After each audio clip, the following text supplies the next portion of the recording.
Radio. You're listening to an encore presentation from the Transformation Talk Radio Network. Had enough of the been there, done that ideas? Tired of too much talk and so little action? Rewind now and welcome to Transformation and Change Radio with Dr. Kathy Obear, where the vision of true equity, inclusion, courage, and purpose meet powerfully. Dr. Kathy delivers with dynamic, engaging conversation and the most authentically brave dialogue on air today. This hit show will challenge you to explore current issues of diversity, equity, and inclusion, and deepen your capacity to choose courage to speak up to greater inclusion in everything you do. Fasten your seatbelts and accelerate your effectiveness to become a powerful change agent in your life, community, job, and society. Imagine true equity and inclusion and get the tools to really manifest your vision. No frills, no fluff, just really powerful, good stuff.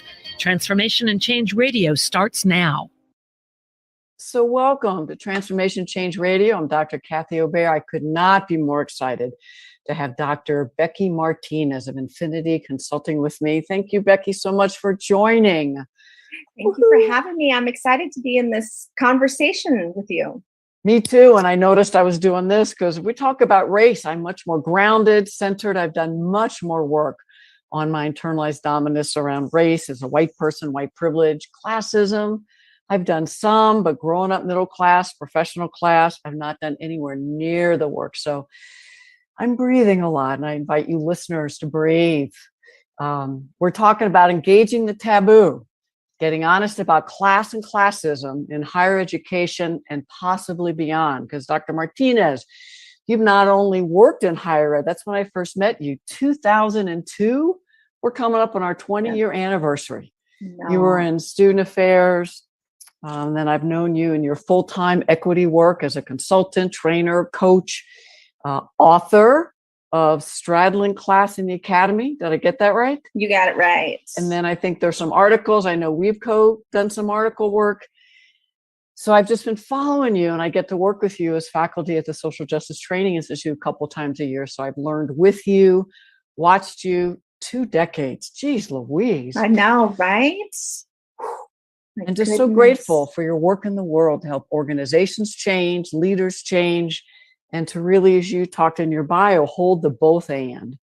And so if you don't mind, just letting the listeners know a bit more about you and maybe how you came to have class and classism so central to currently your work in the world. Mm-hmm. Well, I would add, in addition to us knowing each other for 20 years in those professional capacities, that you're also my friend and mentor. And I think that that's what gets forgotten, right? Is that I'm reworking my bio so that I started out in a who I am in my humanity space and not what I do. And I think that that's a class reframe. So as you were doing that, I was like, I'm your friend and you're my mentor too. So I don't want us to forget that. So I'm Dr. Becky Martinez, she and hers, and I'm in Southern California, which has all of its sometimes class implications. I love ice cream and running, and I'm a proud aunt, and I'm a fiercely loyal friend, sometimes to the detriment. And I used to work in higher ed, and that's where I grew up. I often say that's how I grew up, especially as a first generation college student who grew up working class, who wanted to be a doctor because that's what you're supposed to do when you don't know any differently. And how I became so grounded in this particular area of inclusion, which is only talked about a little bit, is actually at SJTI 2. So it was SJTI 2 or the renewal. I think we called it SJTI 2 at that time. And we were working we had the opportunity to get into a dominant group and a privileged group, or a dominant group and a subordinated group. And I think I chose the dominant group, and there were 2 other people in it. And like we talked, it was interesting because we all had a similar background. And that is what we talked about was class and this straddling space, although I don't think I had a name, or we had a name for it that time. And I was in deep pain for for that entire conversation, which tears aren't new in any place that I go. But it was this like guilt and shame of coming from a working class background, and the shame that I felt about that.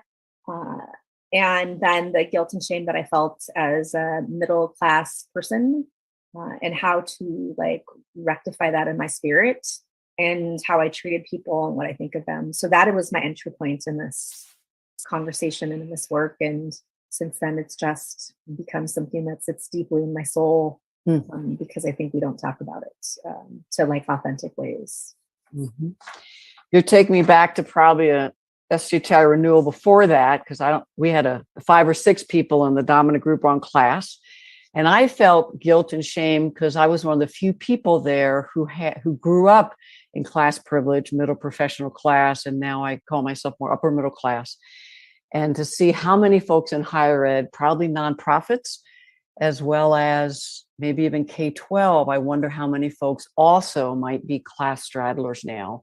And fewer folk maybe like me, where I've had class privilege all my life, didn't have to think about it, thought it was only about money, how much money you had. And I looked up the hill where the people that were the doctors and lawyers, and then I felt less than because we were only middle class. My mom made my clothes. I was embarrassed because I was also much heavier at the time and we didn't have money to buy me clothes. So I was looking at what I didn't have, not all that we have. And that gets me to what is class? Because I sure still don't have a great understanding of it. What I really like, I love about your story, and one of my favorite questions, and I love to ask them, is like, what's your class story?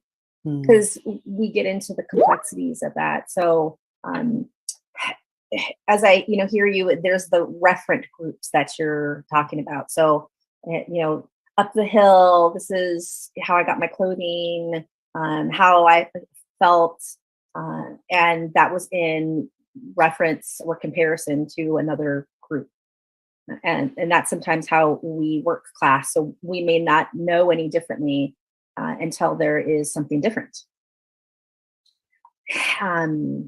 And so as we engage in kind of what class is, or social class identity, particularly because language changes and terms are fluid, we've added social class to there, although I use class more often because it's easier and that's where people go, is like various forms of capital. So it's not just about money and assets and what you have and what you can see. And like, that's important. That's important to pay attention to, right? What is your bank account? Do you own a home? Do you have debt? Can you buy food? Can you buy clothes? So like the financial piece of capital, which is where most people enter the conversation around class. And, it's like social capital, cultural capital, academic capital, language capital, and how all those different forms of capital manifest itself out. So there's like shame and guilt because of what's interesting and how class works itself out is, folks that grew up probably middle class plus, and I always say plus because upper middle class, wealthy, rich, owning class, and that like those last 3 terms are in its own category, but can feel like guilt and shame. And then on the other spectrum, people who grew up with like working class or poor feel guilt and shame. So there's like these similar feelings, but we don't talk about them, which is, I think, pieces of the other pieces of capital that exist. So social capital, it is, who you know, networking, connections. Cultural capital is what you know.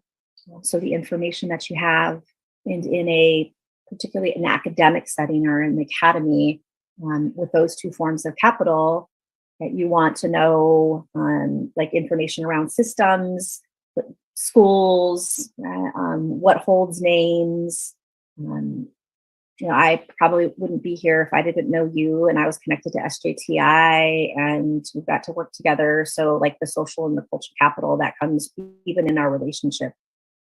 And then you have the academic capital. So those three forms of capital are the ones that, at least in academia, we started talking about.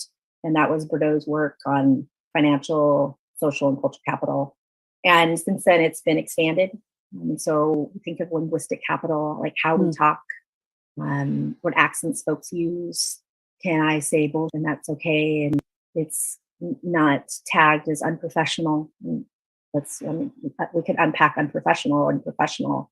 And then you have, academic capital. So where you got degrees and what those degrees are in, and how many of them do you have? And do you have an ED or a PhD or just a master's, which I hear often in the academy. So there's so many forms of capital that just talking about it in an economic and financial is a disservice. And then there's that. So how do we feel around that? Because, I love to sit in my heart. And like, how does that land on folks? And how do we feel around having more or less or not knowing? And that's like a place that a lot of people don't want to, or are protected in their spirits to not go. Thank you. And as I hear you, the class and the race overlay are screaming at me, especially in the academy. And I remember growing up, and I took one class at a community college when I was a senior in high school, but I was kind of like, look at me, I'm so good. I never would have considered going to community college because the classist and racist beliefs that I had, low income, people of color go there, I'm going to a 4-year private liberal arts. And so I always believed that if you had class privilege, you were smarter, better. If you didn't, you had to pull yourself by the bootstraps. And I wonder how much of those classist attitudes are still prevailing and contributing. Why I believe, like you in the higher ed, I'm usually one of the first to bring up class, unless it's someone by hierarchy that's experiencing oppression and classism, staff, entry level. But to actually talk about elitism and classism in faculty, the degrees, I have an EDD that's not valued like a PhD. So it's just these gradations. So what do you think is still happening in 2001? What are we, 2021? 21. I don't want to be as old as I am. I'm half joking, but not really. What do you think? Why do we not talk about class? What are the barriers we create and the systemic dynamics that keep us from having authentic, engaged, disrupting conversations about class and classism? Particularly in the academy, right? So I'll start there in the academy. So even calling it the academy, people have been like, the academy sounds so class. And I was like, what is? One of the there's several reasons we resist or ignore or don't want to talk about it. Is our institutions, at least most of them, were founded in a very elitist and classist space. So I mean, it's the same. I mean, it's not the same, but there are similar themes around why we don't want to talk about whiteness in academia. It's a system that was set up, right, by and for people who had at least an amount of wealth, until we developed other institutions like community colleges, right? If we think of education in a particular or in broad base, like trade schools, but in these, we'll say in the construct of a 4-year institution, like, yeah, it was founded on being better than. So why do we want to talk about founded on being better than? And we carry this like badge of class around, if it's an Ivy League school, or if it carries emphasis to it, or if it has name recognition, or if it has more social and cultural capital than other institutions. So why would an institution want to talk about class in ways that is damaging a reputation, or they have to shift the way that they think or engage in it, or they have to look at the tenured, like the very classed tenured process And the inequity of pay of faculty, staff, administrators, where people park, what their practices are, what spirit days are like all of those things. It's heavy and it's a lot and it's a mirror and people get nervous. I think that's the other piece is that like people get nervous talking about it because then you talk about what you have or what you don't have, and then it becomes really personal. And it is so, as we said, it's so intertwined with various identities. And so the first place that we go to is race, and understandably so, but also how is class like wrapped up in sexuality and disability, which, we don't talk about disability only in, like what's accessible. So it's really tangled. And I think similarly to how you all taught me around SJTI to pull the thread around race so we can clearly see how it shows up. We also have got to be able to pull the thread around class to see how it clearly shows up. And that gets really difficult for, I think, folks that identify, my experience, BIPOC folks, right, who now have this middle class space, because it's like, oh, that's a privileged space and it's intersecting and it's messy. And when I hear the word professional, like I always perk up. And so many people have that themed around race, and that's such a classed term. So even nowadays, I say blue collar professionals. I don't say just blue collar, because they are folks that are blue collar are professionals.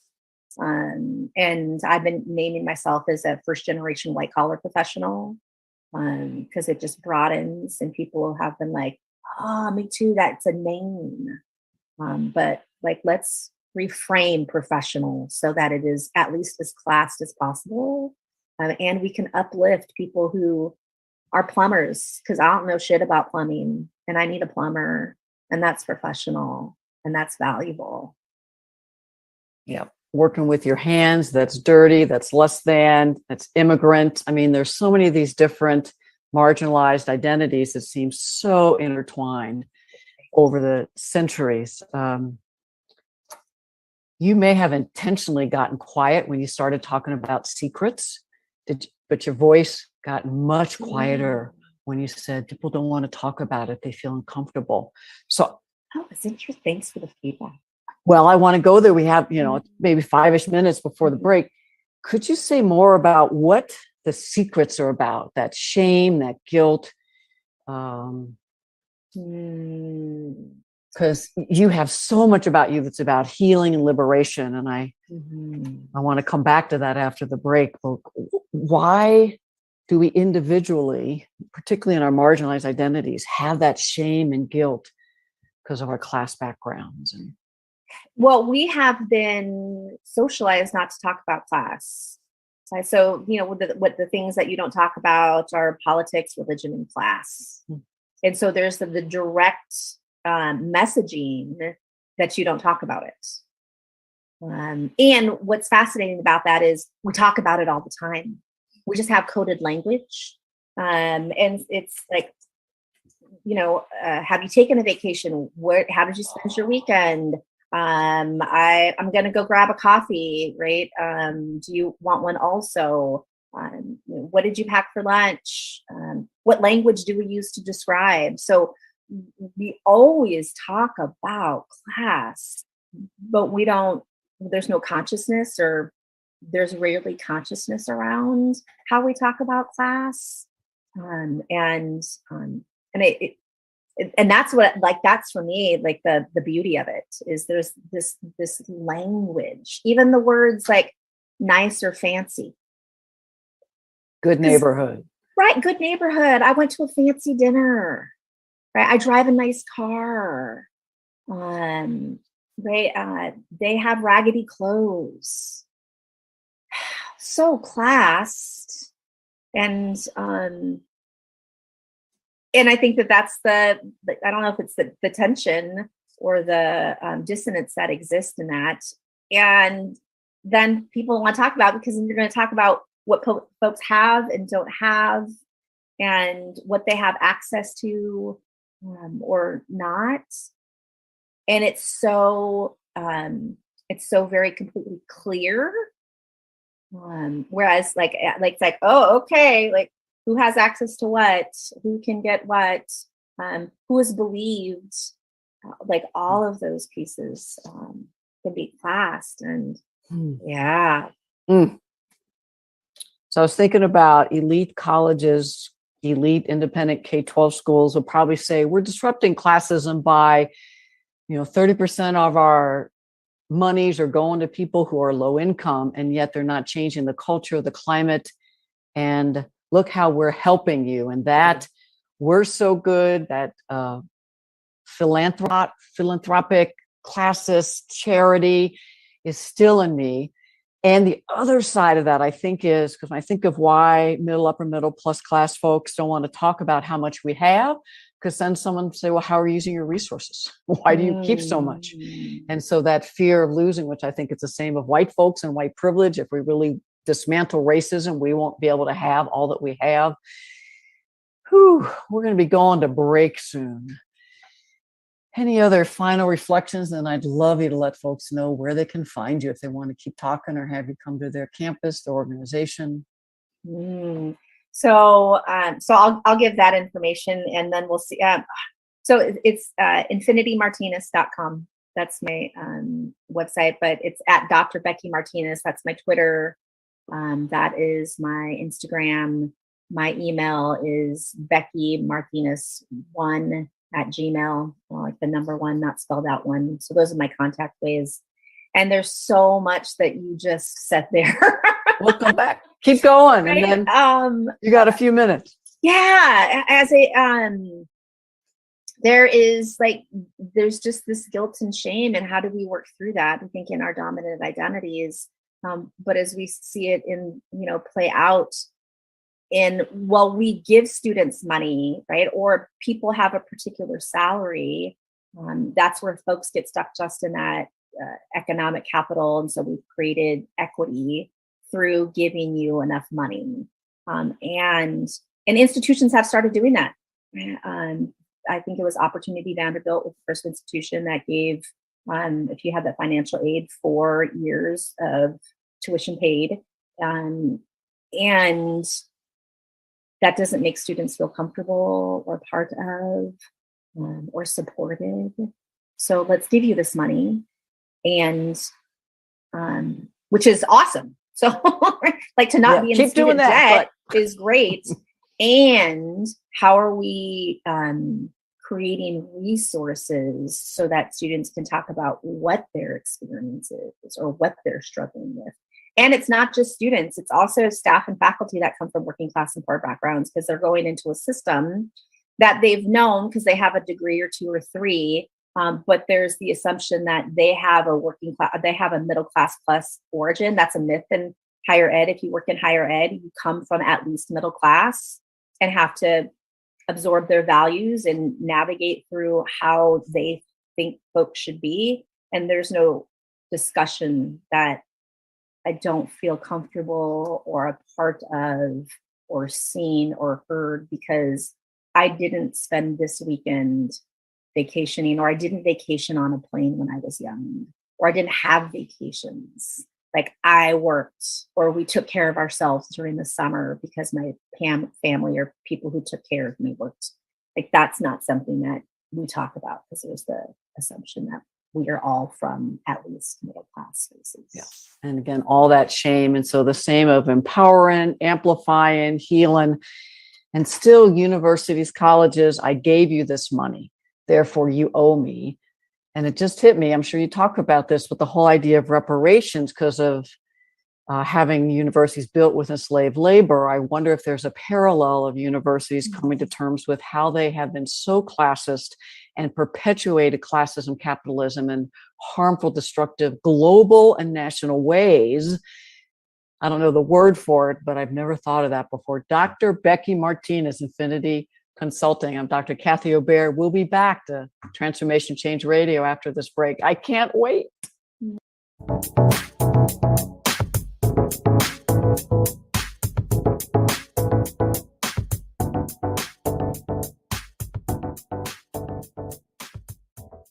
You're driven, and it totally shows. Your career is taking off, you're killing it in the mom game. But did your health needs make it on the plate this week?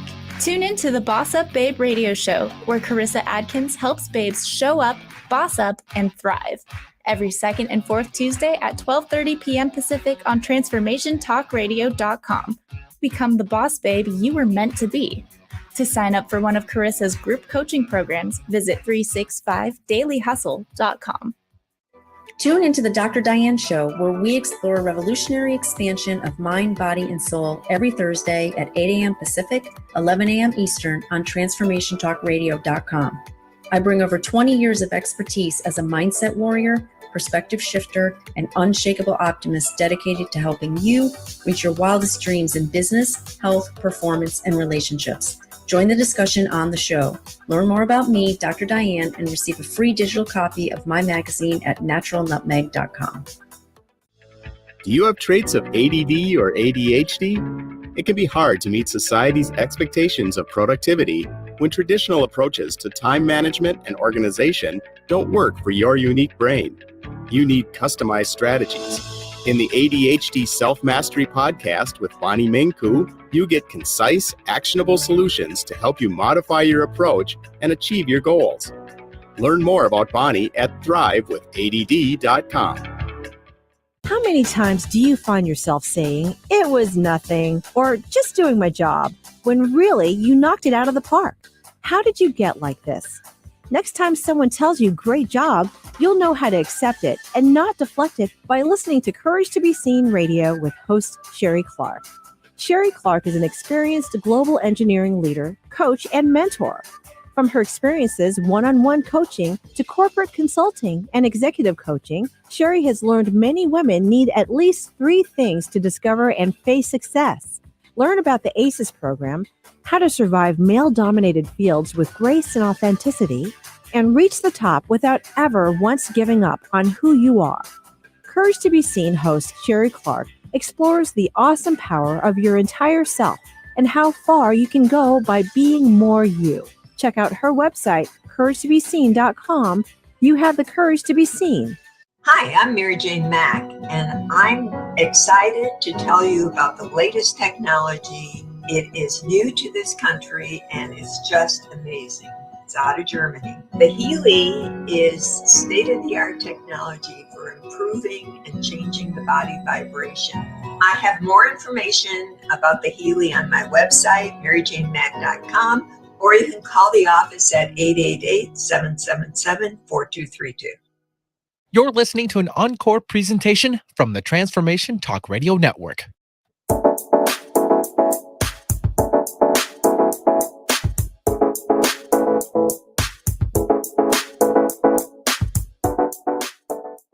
Dr. Becky Martinez, we don't have enough time. I'm loving the conversation. Thank you so much for coming on and sharing.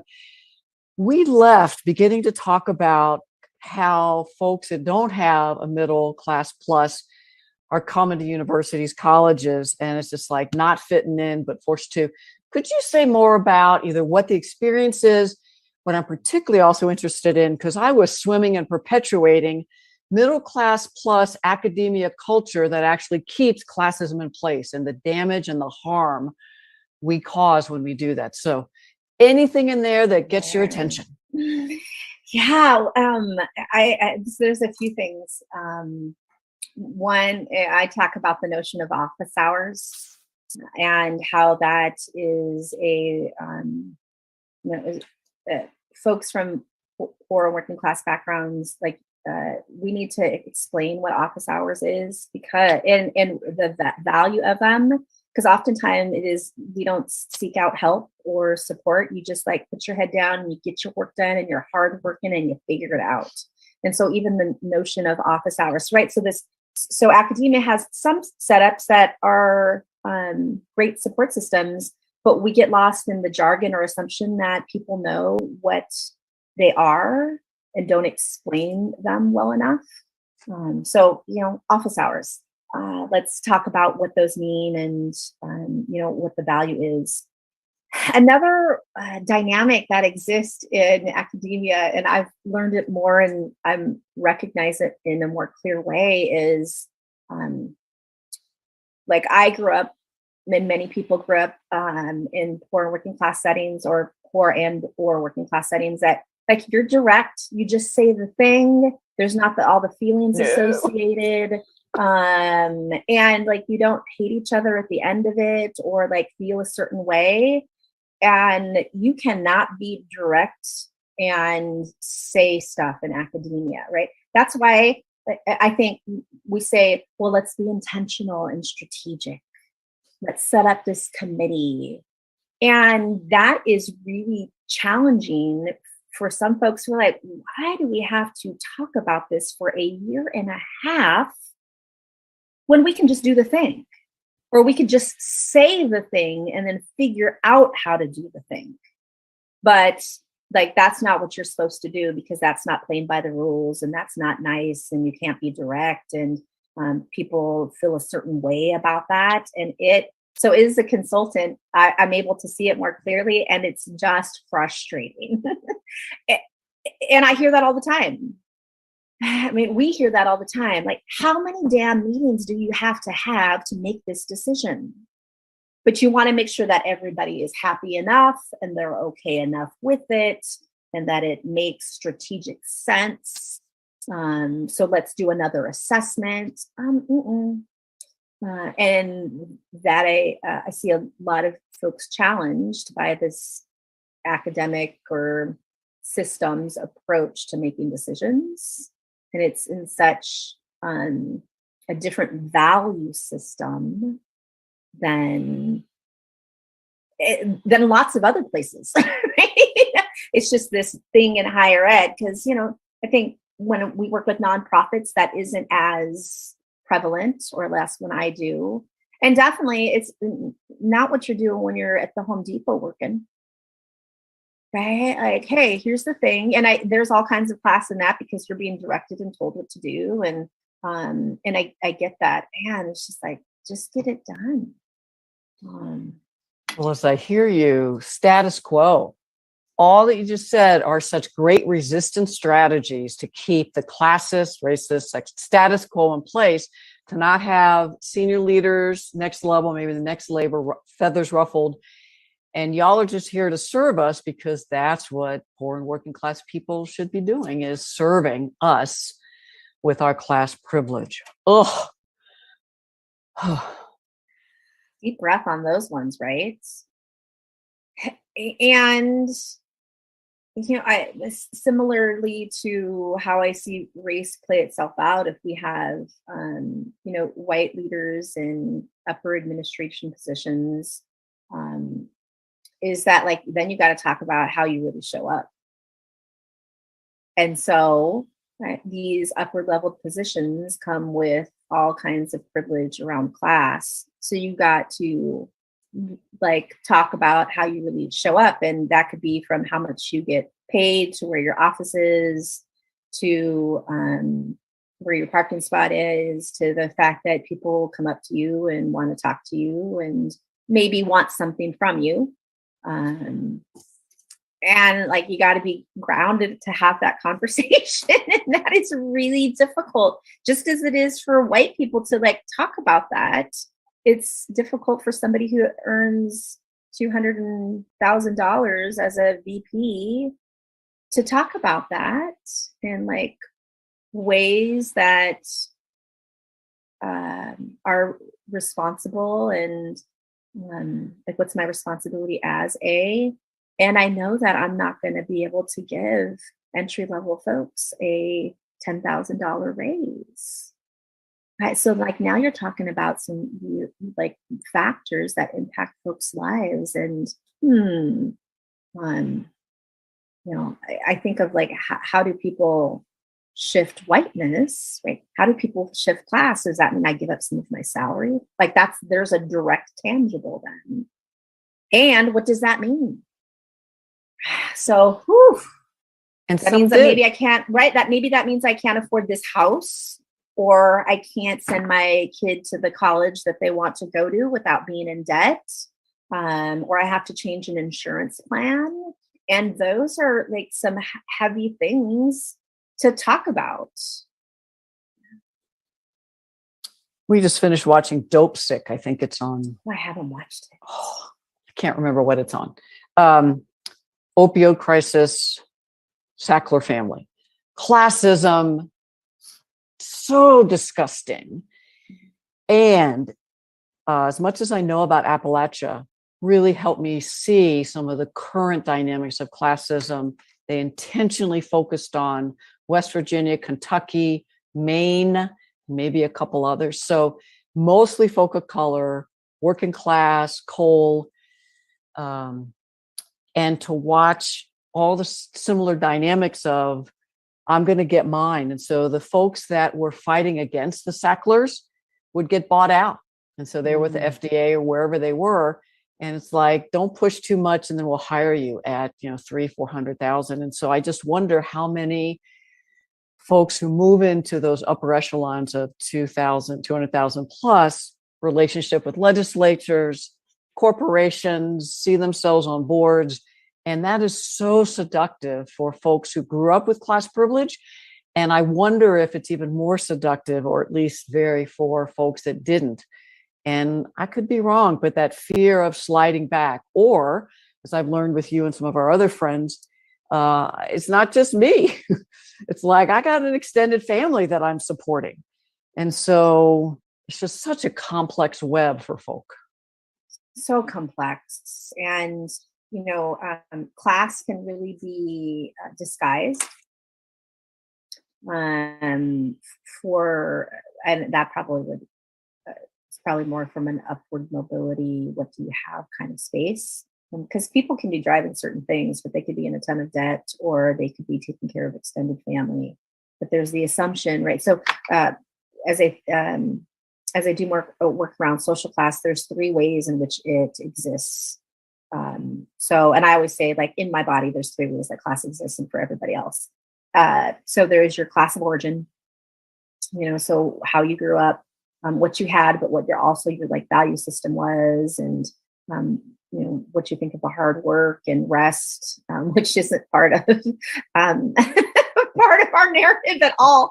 And then you have your current class. So that's the capitals. So I always say I'm middle class.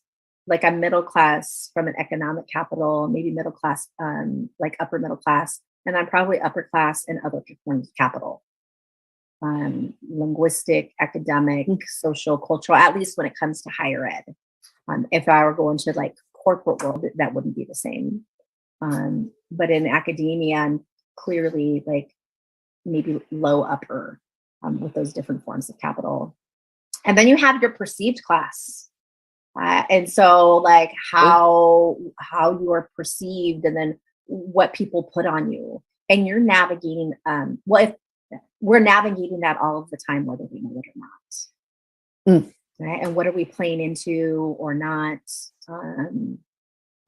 What am we pushing back or not? And then you have an institution with 3,000 people, and then you're trying to, navigate all of that. So it's a lot. As you said, the complexity and the complication of that. And I like me a good steakhouse and some creme brulee. Right? And so it is, what is in my means? What is too much? How do I contribute in other ways? What do I support?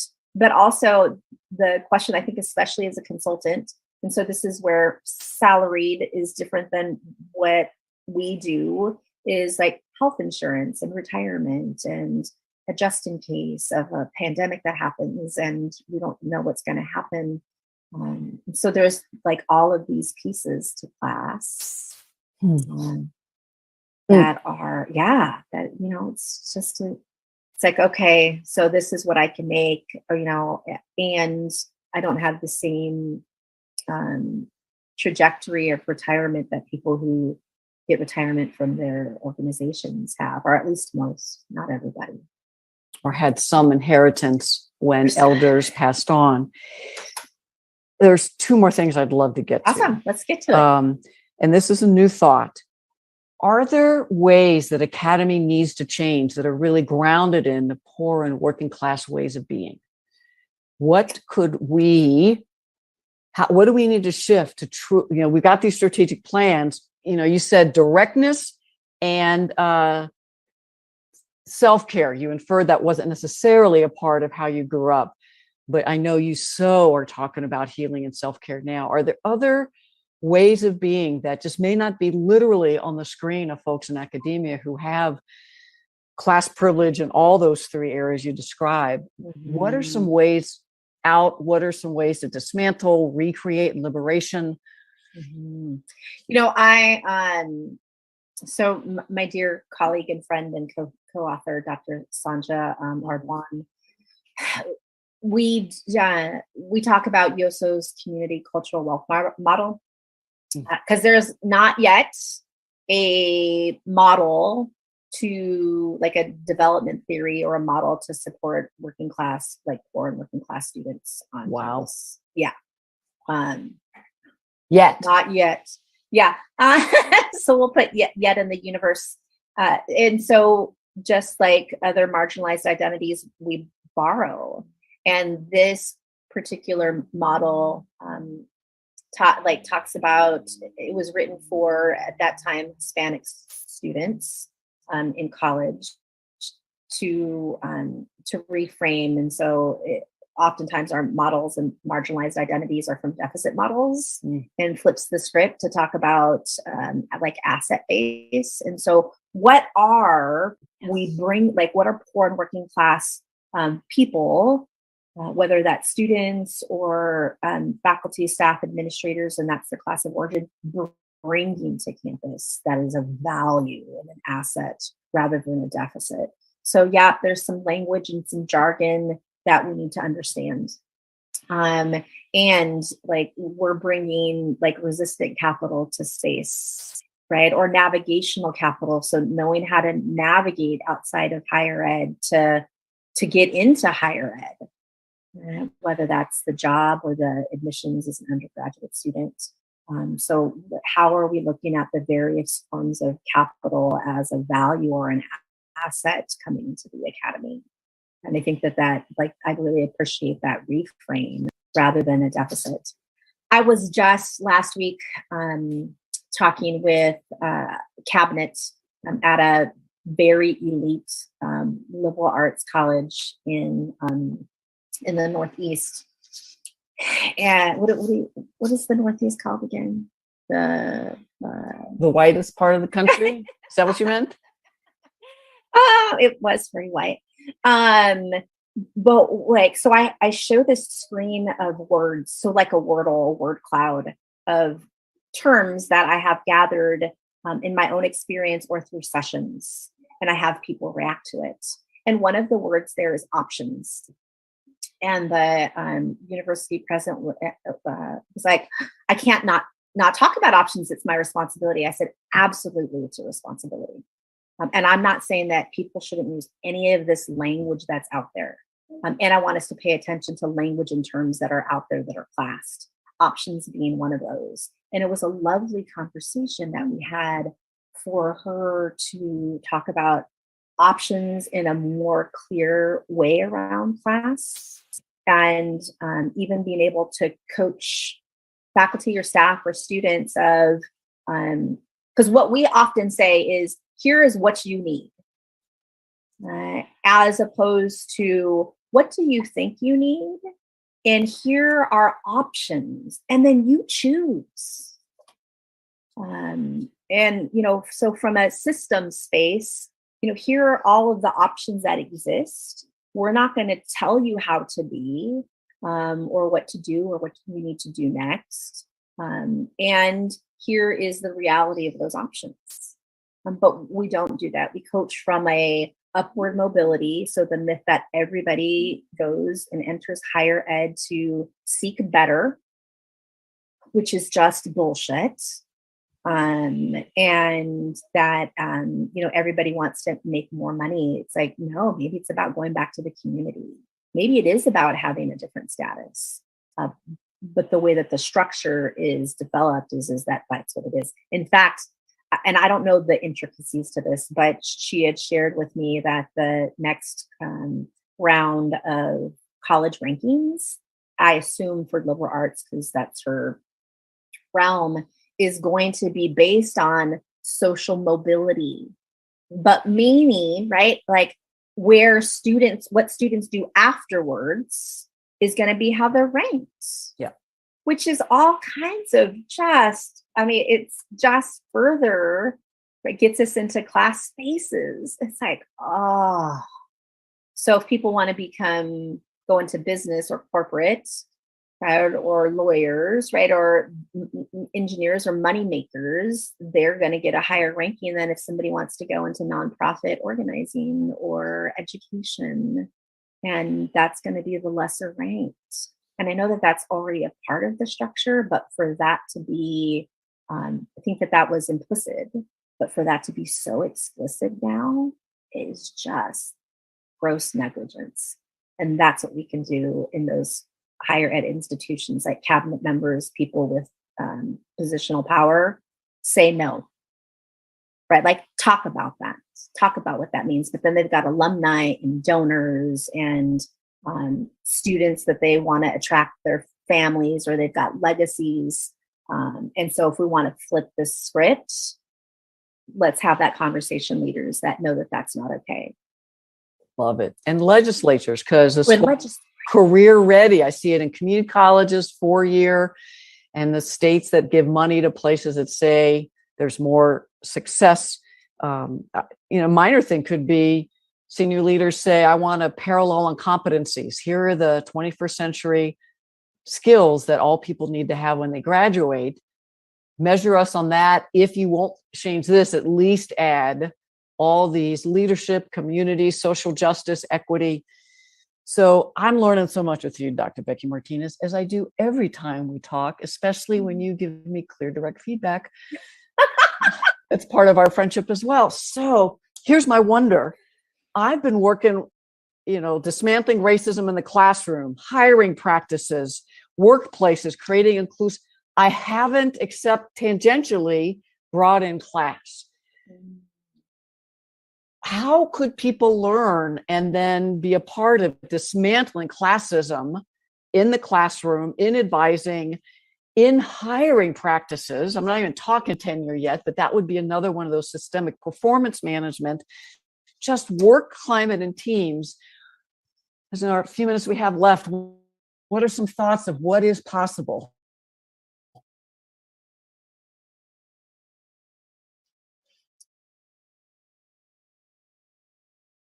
How I've learned from you, Jamie, and Vernon is you got to be able to do your own work. So like enter it through not only what information do I know, which is important, but like how does class exist in my consciousness of how I operate? And that could be how I feel, right? And what I talk about, but also leading to, how do we not do spirit days with the expectation that people buy their own clothes for that, right? Or that if you don't go to the happy hour or potluck after hours, it's maybe that you have a second job, or that you need rest because you're so exhausted. And we don't really talk about rest of a intentional care practice in academia because we're about production. And so even like, how do we look at what our expectations are around production? And how do we coach like our senior leaders around that? Because that's what we do. I mean, I get the end result as a degree, but like how we get there is a whole different space. And how do we, we are not machines, and our institutions are built like machinery of humans, especially as we think about a class space. And so what we need to do is, again, enter at the individual. What do I know? What's my information? What's been my experience? How do I name myself? How do we talk about it? How do we train around it? I mean, in the straddling class book, that's some of the implications were like, people will just want folks to start talking about it because we don't even do that. So we can't go to systems change if we can't even recognize like what is in the room. And then we can like be more clear on like policies and practices. And my experiences is we're just in the infancy stage around like noticing. I don't even think we're naming yet right now. We're just noticing and getting some information. And maybe talking, I'm sorry. No, go ahead. Talking to people we feel safe with, kind of like how race was talked about, but white folks never really. So really getting it centered in the conversation. So I'm imagining strategic plan implementations, dismantling racism, classism, other forms of oppression, creating true liberation. But then leaders have to know why. I heard this last week. There's the great resignation. Someone said they heard the great reassessment. Ooh, isn't that nice? The great reassessment. I think they said as individuals are reassessing, do I want to work in this toxic, exploitive, capitalistic, classist, racist work environment anymore? Do I want to do something else? Is there any place better? I challenge folks to think that systems, organizations, we need to do a reassessment. How do we attract, retain, develop, promote folks that truly can live into the dream that we have of true liberation, strategic plan, equity, inclusion, and to have class and classism centered with race? Because that's my only other fear is white people listening will be like, oh, good, now I don't have to talk about race and drop it off. So I hope white folks, if you're hearing, that's not what we're doing, and you heard me like put them both in there. How do we keep race centered while also talking about classism? Because this country, as you know, listeners, I'm hoping you realize, was really built on the intersections of classism, exploitation, racism, genocide, manifest destiny, colonization. We could keep going. So not either or, as Dr. Becky Martinez says, embracing the both and. As we close, any final thoughts? And how can folks find you? Yeah, so ask yourself what's my class story and delve into that. Talk about it at a meeting. Bring some consciousness and awareness that isn't just from a theoretical and model framework, because that's where I entered this work is knowledge, which is really critical. And like I didn't want to get into what it meant to me personally because there was such pain there. Right. And as I think about healing my class story, that's probably why I've done so much work around class, and it's so meaningful to me. So meaningful. And I just like pay attention so that you can then be more clear of how you show up and what your policies are and your practices are. But like healing work is necessary in class spaces, and allow ourselves grace and rest to do it. Right. Allow yourself grace and rest to do it. Grace and rest. Grace and rest, right? And joy, right? Like, let's have some joy in our learning also and in our transformative work. Because otherwise, it's going to be overwhelming and feel burdensome. And like, I need joy in my life. And so listeners, get some joy. Work your shit and get some joy. You can hold both of those at the same time. You can contact me at my email is Becky Martinez, 1 at Gmail. I always feel some kind of way about that because it's 1, and I'm like, that's the next one that was available. And at Dr. Becky Martinez for Twitter and Instagram, and then Infinity Martinez Consulting. So that's how. Right. And then I have some publications, mostly around class, and I hope to have more. You will. As I'm hearing you, I'm just reminded that cross-race conversations at the beginning, white folk were not able to show up effective, and we needed parallel space, white accountability groups, BIPOC, healing space, empowerment space, naming the truth space, and folk of color were probably much more ready to come together than whites were. So I think it might be something similar as healing space where folks who've experienced classism still are. Maybe some space just for straddlers, because that might be a different experience. And clearly, I'm feeling more energy about holding space for folks in our privileged identities on class, and really looking at how we perpetuate, similar to what I do with white folk. Thank you for helping me find some energy. Dr. Becky Martinez, my friend, my colleague, my teacher. Be gentle, be fierce is so you. I love you dearly, and I'm so grateful for you in the world. Thank you so much, my friend. Thank you, friend. I'm sending you lots of love across the screen. If you've been following me, he's been on several times. You don't want to miss the Reverend Doctor. You all have a great, great healing month. Take good care. Take care. You've been listening to Dr. Kathy Obear on Transformation Talk Radio. Thanks for tuning in, and be sure to catch us next time as Kathy inspires listeners to become agents of change, motivate, innovate, and speak truth to power. Step into the courageous you that will change the world. Connect to life-changing conversations to extend your reach. For more information on Kathy and her work, please visit drkathyobear.com. That's drkathyobear.com.